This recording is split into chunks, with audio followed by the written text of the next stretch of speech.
¿qué papel desempeñó la educación republicana en la pérdida de la identidad cultural? Esto que hemos visto, una pérdida muy fuerte, pero ¿qué papel representó la educación republicana, estimado hermano?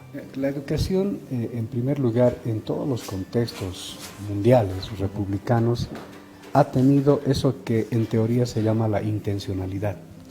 La intencionalidad de la educación siempre ha sido asumir una sociedad, moldearla frente a una política que tenían los estados, en este caso las repúblicas. Ahora, el problema está ahí justamente, ¿qué concebimos nosotros, qué hemos concebido como república? Hay que entender que en la anterior constitución que regía en nuestro país, tenía nomás sus matices, entre comillas, discriminatorias, racistas y excluyentes. ¿Esto qué ha hecho? Que los modelos educativos, que las formas educativas, que la formación en educación también tenían esas tendencias.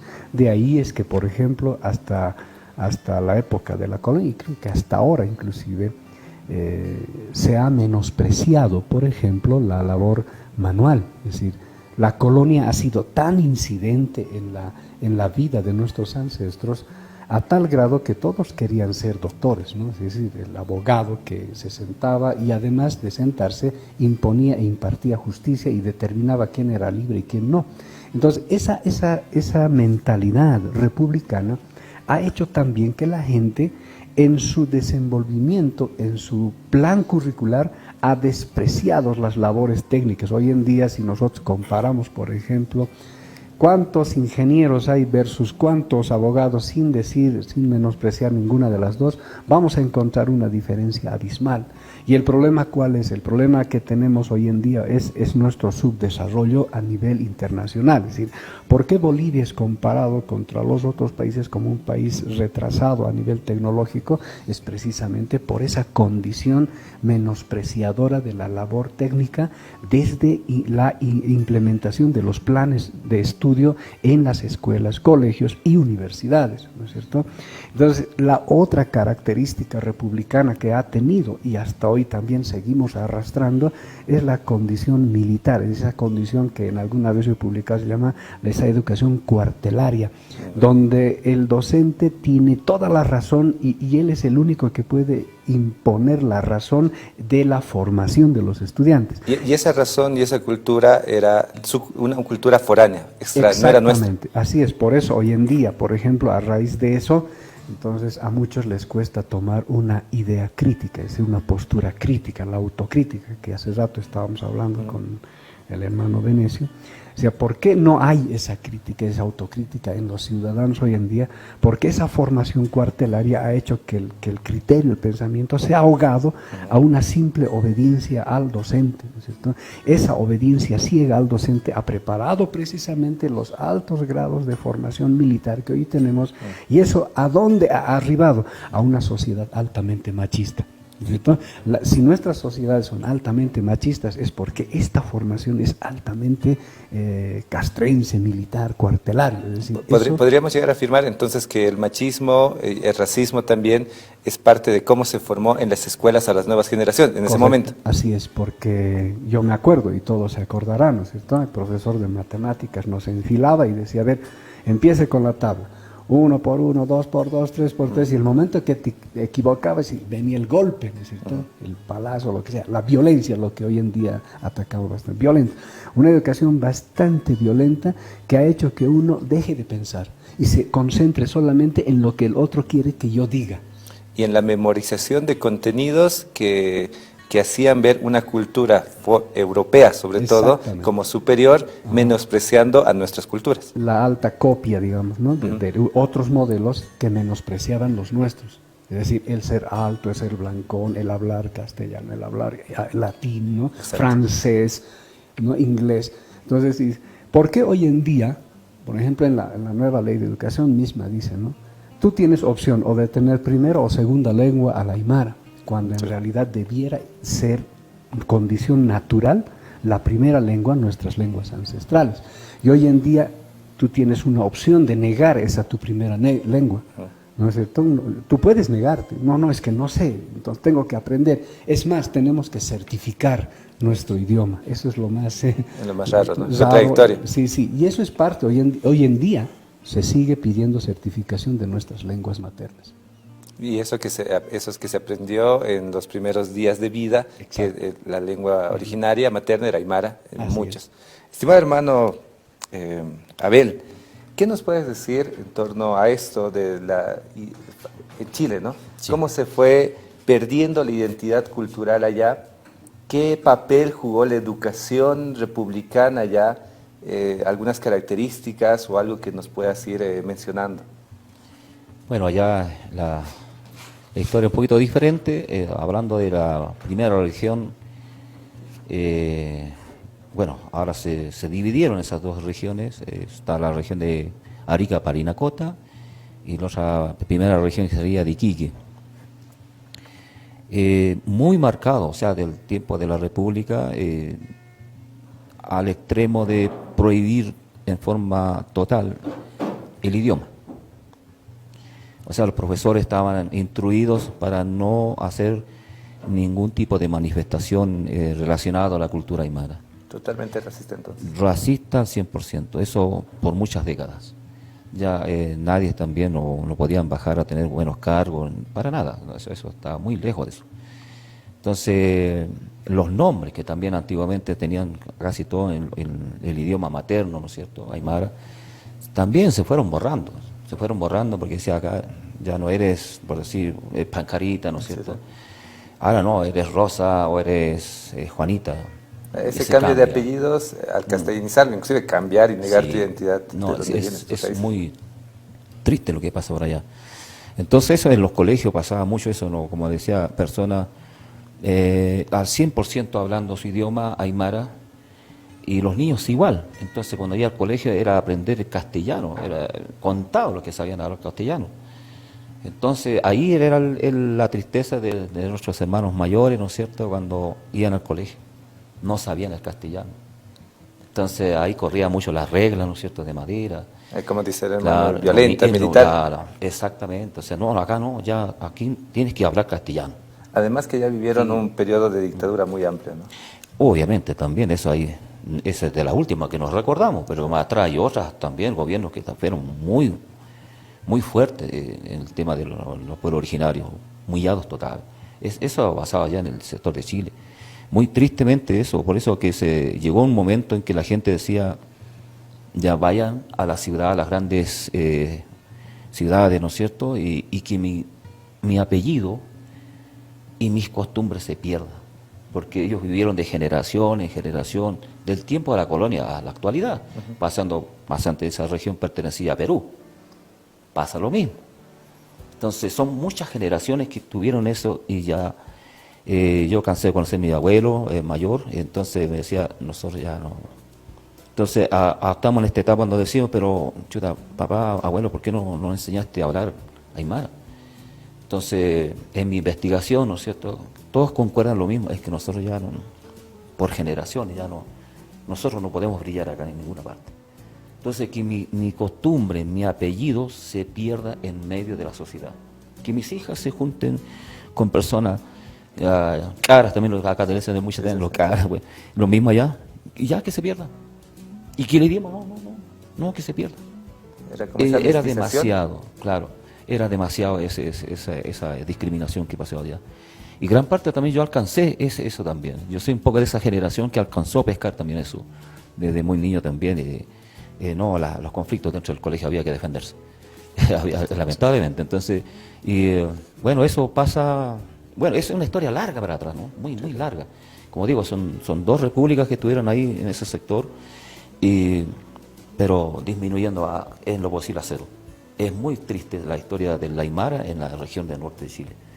Entonces, ahora, después nace, ¿no es cierto?, la Corporación Nacional de Desarrollo Indígena, que se llama CONADI, antes eso se llama CEPI.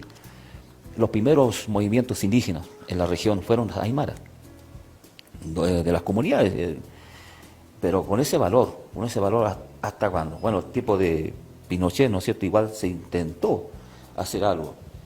Y el hombre dijo, no, aquí no hay indio, no hay ni una cosa. Acá todos son chilenos.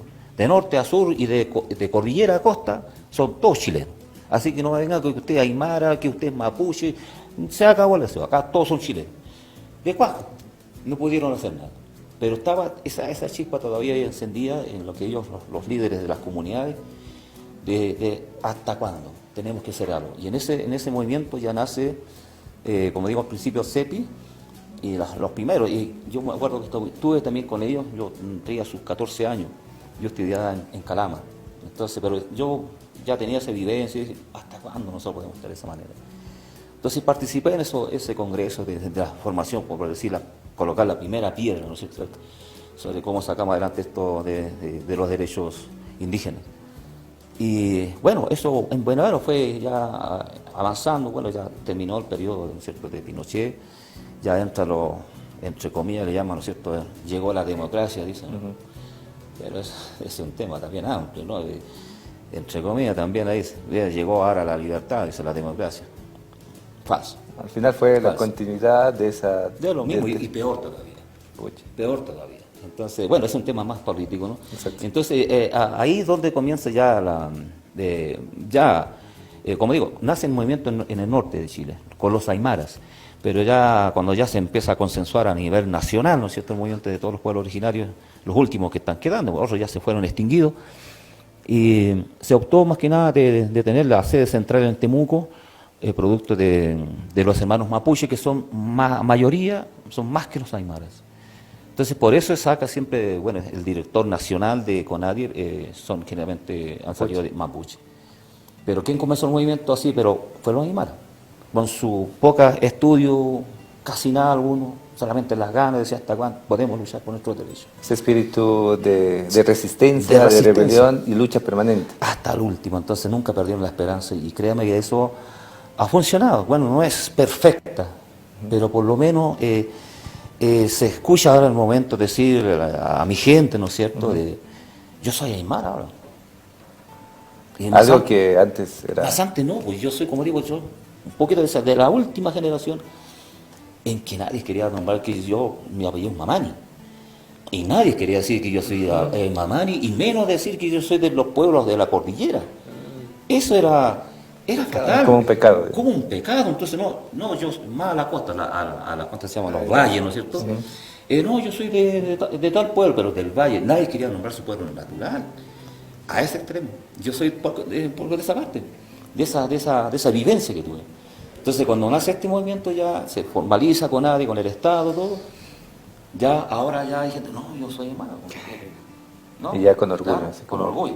Entonces, ahora ahí, por decir, hay un levantamiento, como no sé, un boom, no sé, muy fuerte en estas generaciones que llegaron, en que todos dicen, yo soy aymara. Más antes yo les preguntaba, ¿de qué pueblo eres tú? No, ya acá de Camilla, del Valle, no, de Iquique. No, hermano, usted de arriba, ¿o no? Sí, no. Pero antes de llegar a eso es importante sanarse de la mente. El racismo es muy, muy triste, ¿no? Por eso yo entiendo cómo habrán pasado atrás nuestros abuelos, que no sabían leer, no sabían escribir, solamente su idioma materno. ¿Cómo habrán pasado? Si yo sabiendo leer, así me discriminaron igual. Entonces nadie quería decir yo soy porque soy mi tez morena o soy mamani. Era terrible. Entonces eso se fue ahora cambiando un poco. Ya hay un poco ya más libertad de decir yo soy aymara, estas son mis costumbres, estas son mis raíces, son mi música, la textilería. Y entonces está fortaleciéndose ese tema. Excelente. Bueno, esta primera parte era cómo la educación republicana y cómo es el militar, en este caso ya metías a las nuevas generaciones ahí y tienes un gobierno militar ahí como que sí o sí te hacía perder tu identidad y que tú niegues y digas no soy aymara. No, sí. Pero ahora, ¿cómo contrarrestamos este tipo de educación que hemos recibido en nuestros tiempos, con nuestros pueblos, para contrarrestar esto de negar algo como lo que usted está diciendo?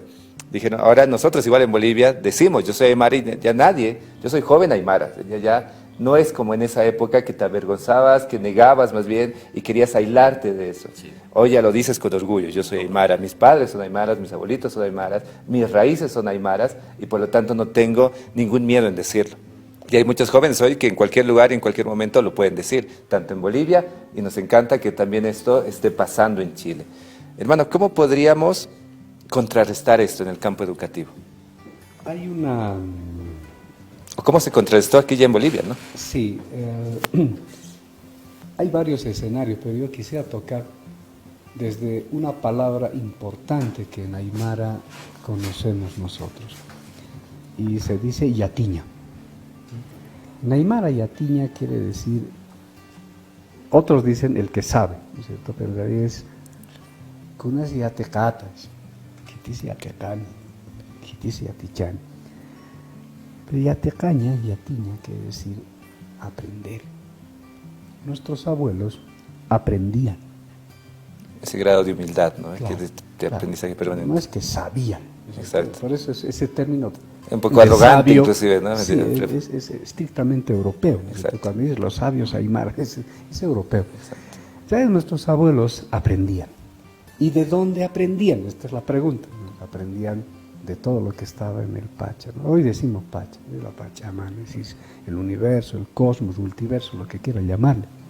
Entonces, el abuelo, nuestros antepasados aprendían. Y al aprender, transmitían y compartían y desarrollaban eso que habían aprendido. Entonces, en educación, eso es lo que hace falta. Nosotros, desde hace muchos años atrás, cuando hemos entrado en conciencia de que el aprendizaje de nuestros antepasados es tan importante para revalorizar nuestra raíz y a partir de nuestra raíz hacer crecer ese tronco que es nuestra identidad, eso es lo que necesitamos y estamos tratando de construir en este nuevo tiempo. ¿Cuán profundo es tu raíz? Alguien decía en Aymara, sapinakaj, yakepanakaj, yakepanakasti, kokanak hamarakiz. ¿Qué quiere decir esto? Algunos tienen la raíz como el chiji, como el pasto que crece en cualquier lugar. Exacto. Lo puedes arrancar en cualquier momento, no es profundo su raíz. En cambio, aquel que tiene una raíz tan profunda como el árbol, y aunque le cortes una rama va a seguir creciendo, ¿no es cierto? Y entonces nuestra identidad tiene que ser construida a partir de ese criterio. Nuestros abuelos, ¿por qué valoraban esa transmisión oral que hoy en día decimos, ¿no es cierto? Hoy en día sí se escribe bastante, pero antes de esto se tenía bastante transmisión oral. ¿Qué era esto? El aprendizaje a partir de lo que decía el padre, el abuelo, y del abuelo, y del abuelo, y del abuelo, a un achachilanacasan, achachilanacapa, ¿no es cierto? Que quiere decir el ancestro anterior. Entonces, es eso lo que hoy en día tenemos que ir valorando, qué es lo que ellos practicaban, cómo aprendían. Eso hoy en día se puede seguir. Sí. Las crisis mundiales de las crisis globales climáticas, por ejemplo, son a raíz de ir en contra de precisamente ese aprendizaje. Hoy en día estamos en crisis. ¿Cuál es la metodología? ¿Cuál es el camino de poder recuperar y salvarnos? Es precisamente acudiendo a ese aprendizaje. Muy bien, estimado hermano. Bueno, es un poquito corto. Ya en la segunda parte volvemos contigo, estimado hermano, para ver esto de cómo allá en Chile se ha ido contrarrestando. Y me quedo con algo casi todo lo que dijo fue muy interesante, lo que dijo el hermano Félix.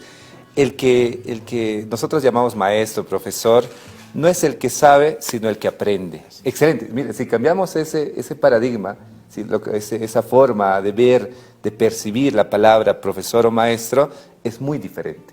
Porque ya no es alguien que está en su pedestal, alguien que te introduce conocimiento tradicionalmente, sino más bien alguien con quien puedes dialogar y aprender mutuamente.